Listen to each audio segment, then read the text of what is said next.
And if you hear this creaking, I'm sorry. Royce gave me the creakiest chair in his house, apparently. Hi, Cupcakes. It's Melanie, and today I have a special guest. I'm Royce. I'm a filmmaker in Jacksonville. And Royce has...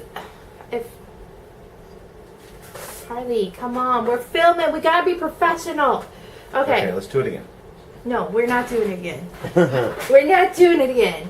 Royce is, he said he's a filmmaker, and so I watched a couple of his films. His first feature film was Rapture, and can you explain what Rapture is about, in 3 sentences? Rapture is a thriller. It's a good versus evil.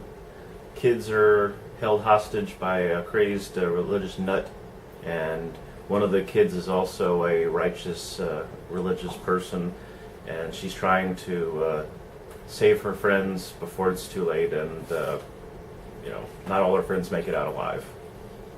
Okay, that's good. And then you've done several short films, right?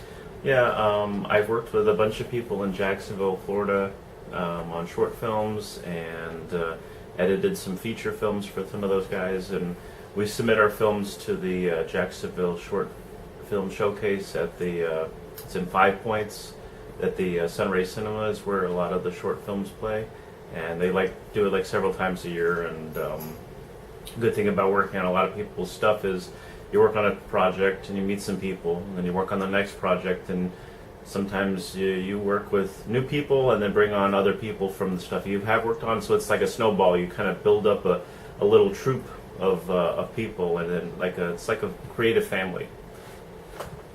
Okay, and let me just ask you. I'm going to tell you my favorite piece from you, because I know you've done short films, I know you've done movies, and you're working on a movie, which we'll get into later on. But I also, we had a horror festival with short films. I really like that one. What was that called? The one that I did at the horror festival is called No Escape, and it was... Do you want me to link it down below? Yeah, you can put the links to all these different ones, and I'll link them down below, guys. And we had fun doing it, and it was a pretty good one. I like that one a lot. Okay, so I have a couple questions. This was just an introduction. I have a couple questions on my phone. underneath the hat is actually one of the DVD boxes for Rapture, so we can show it to the audience. Oops. It's in between your computer and your desk. It's in between. So this is Rapture. It probably has a glare on it, but that's Rapture. Okay. All right. So you ready for the questions? Fire away. I don't even know what she's going to ask me, so I don't even know what I'm going to ask you. I have a list of questions that I just randomly wrote at 3 o'clock in the morning. So if it doesn't make sense, it's not my fault. It's 3 o'clock in the morning, Melanie's fault. Gotta find them. I just lost them. Okay. Alright, so you're a filmmaker. I like to think I am, yeah. Obviously, you're a filmmaker. So, was there a particular event or time that you recognized that filmmaking was not just going to be a hobby for you, that you would want it to be your life and your living?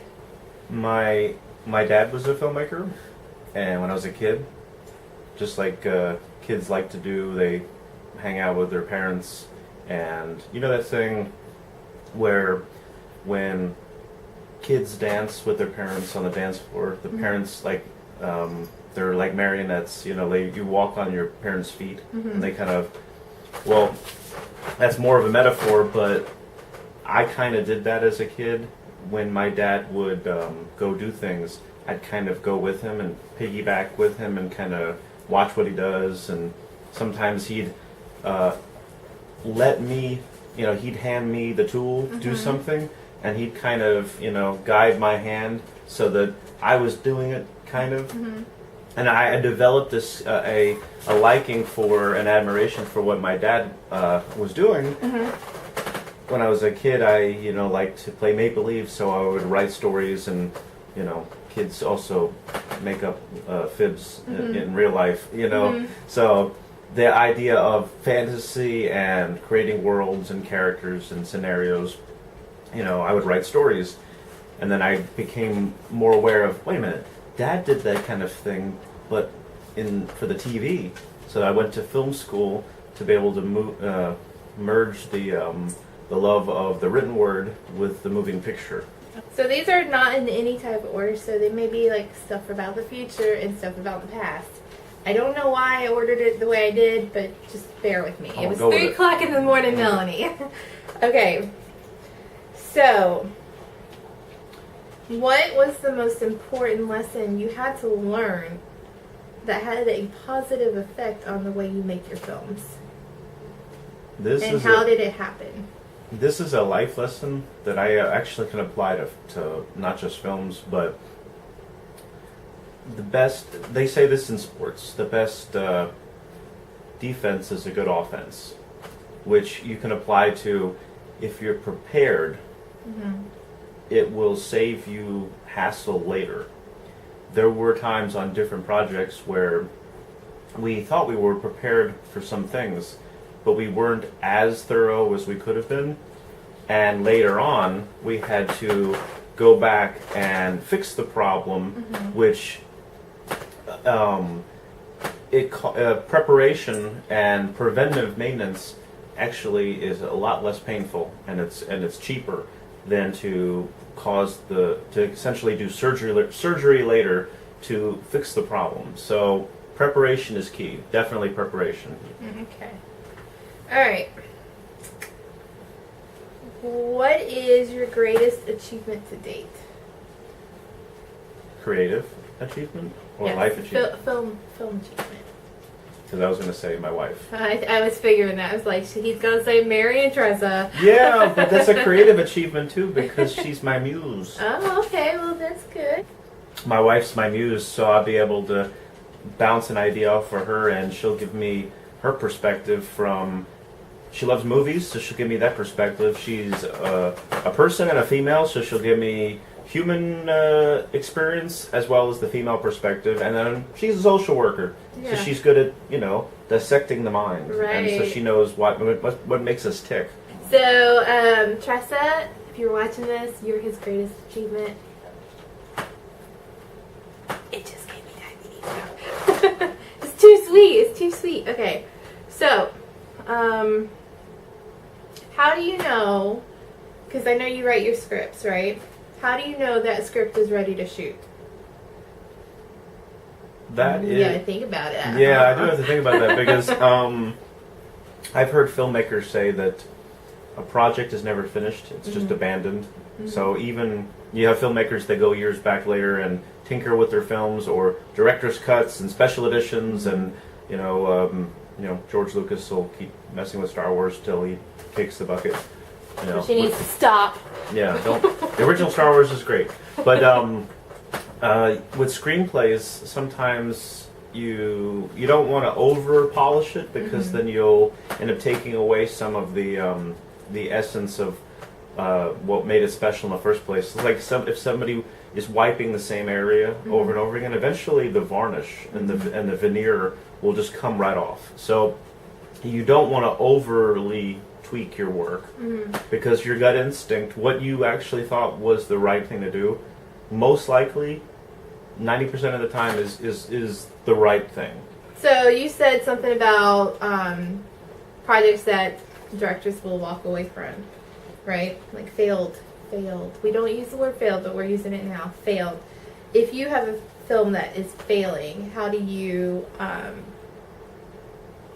pick yourself up after that film? Well, the failed project, what I was saying is that films are never finished, they're abandoned. That's when artists say that sometimes when you're editing something, like when it's done being shot and you put it all together in the computer, like when you edit these videos, but when a filmmaker says that the film is abandoned, they just mean that you're never really finished. Even when you're finished, you have to do. That's what deadlines are for. When you see there's a deadline, you cram, like cramming for a test, and you kind of just, okay, I have to stop. Like when a teacher says time, test is done, pencils down. Right. That's kind of the same thing with art. You have to at some point. I mean, if you're doing it just for yourself, then you could put it. You can be working on it. Like Lord of the Rings took Tolkien 10 years to write all 3 books. Mm-hmm.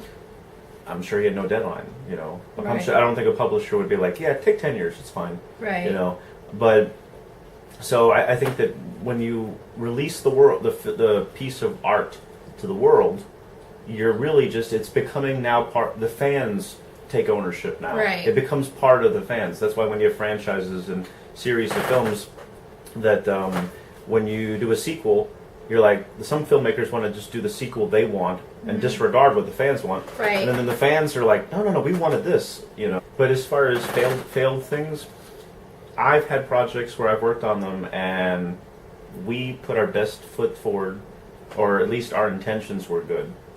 And circumstances didn't allow us to be the best version of ourselves that we could be. Mm-hmm. So you always wish you could do better. So I have a couple more questions for you. Besides your dad, who's a filmmaker, which particular filmmaker has influenced you most? Famous filmmaker, like Quentin Tarantino or Martin Scorsese. I don't know if I said that right. But I don't care. Well, different parts of my upbringing, there are films that spoke to me. Yeah, I love Tarantino and Spielberg, Hitchcock, you know, all those, just, you know, those are only a few, but, you know, I'm a lover, I love cinema. Right. So these are going to be quick fire, so... Quick fire, okay. Quick fire, so you get one answer, one shot. Okay. Okay. So this is like go. Okay. Go, yeah, like, boom, boom, boom. Don't even think, okay? Okay. So, clear your mind. Okay. Okay, go. Which book would you love to make a film out of one day? Oh, I love The Stand, but I don't think I think they're already making that movie. You they already can still did. make it. The Stand is cool. The Stand? Yeah, The Stand. Is that by Stephen King? Yeah, The Stand is cool. Okay. If you got the opportunity to remake a classic, which one would you go for? I know this is blasphemy, but Psycho. Psycho? Okay. If you got the opportunity to go back and change something in a particular movie of yours, which movie would that be, and what change would you make? The feature that I made, Rapture, the change would be that prior to shooting, the cinematographer and I would have walked through the set top to bottom and meticulously planned where we would have done all the shots. And that I'm not regretting the film we did make, because we shot it documentary style, and then it was like fly on the wall loose, and then the editing kind of took that reality TV approach of, well, these are the captured moments, and this is the loose story, so let's put it together to make a coherent narrative. And if you change the seed, then everything stems differently. So I would change that, is being more prepared would have made I think spawned everything down the road, like a domino effect. Because that was your very first feature film. Yeah, it's 30 minutes. Okay, so, alright. So, sorry about the cutoff, but my camera decided it didn't want to film anymore. So, you were talking about you would change your very first feature film by being more prepared. Yeah, I mean, we weren't not prepared, but you can never be too prepared. I mean, alright, if you had the opportunity to work with one actor, who would it be? One living actor. Or one dead actor. One actor that you want to work with. Molly Ringwald. Okay. That was an actress. That answered my next question. Give me a guy. Okay, give me a guy. First name that pops to your mind. Mark Hamill. Mark Hamill, okay. Luke Skywalker. Last one. Can you tell us about your upcoming film? Because he has an upcoming project. The upcoming project is, it's called In Utero. In Utero. It's not named after the Nirvana album, but it's spelled the same way. It's the same concept. It's in the womb. And it's a film about a woman who no longer can bear children due to a prior accident years ago. And she is desperate to recapture that part of her youth where she was going to be a mother. So she now wants to be a mother, and she's on the run as a criminal. So is she gonna steal a baby? She kidnaps a pregnant girl and her pregnant girl's friend. Okay. Don't tell us too many more details because you want people to watch it, right? Yeah. So she kidnaps a baby, and we have to figure out what's happening, right? Well, she kidnaps the woman before the baby's born, so we don't know what's going to happen or how it'll all play out. But and when do you start filming that? We start shooting in late spring, early summer in Jacksonville. Nice. And I'll be doing some behind the scenes stuff, so keep an eye out for those videos. And I won't show too much because, you know, I don't want to give away his video, but I will be putting up videos of like behind the scenes shooting every now and then when I crash the set. Did you have any questions about you know, the film in itself that Rapture? Like as far as because I directed it and edited it, so I don't know if there was anything you wanted to ask. Yeah. Okay. No, I didn't know you directed it and edited it. Yeah. So this is the film Rapture. And if you want to see it, I will link it down below. Is it on Amazon? It's on Amazon for purchase, and it's also on a streaming site where you could just rent it for. What's that streaming site? Voodoo? Well, I can get you the link. Okay. Because it's He'll a give long us the link for this movie if you want to check out his movie. If you want to check out my favorite piece from him, which is the No Escape. No Escape. I like that one. I thought it was pretty good. I will leave that link down below. And if he has any other videos or music videos, short films, or feature films, I will leave those linked down below as well. So thank you, Royce, for joining me on this interview. Thank you. I'm honored to be showcased here and be able to talk about my work. This is my very first interview. How did I do? You grade me now. Grade me on how I did. You were as nervous as I was. Okay. But we both did good. All right. Well, that was it for the interview with Royce, the filmmaker. And so thank you guys for watching. And if you're not a member of the Cupcake Nation, what do you need to do, Royce? You need to subscribe. Hit the red link below. And you need to like it and share it.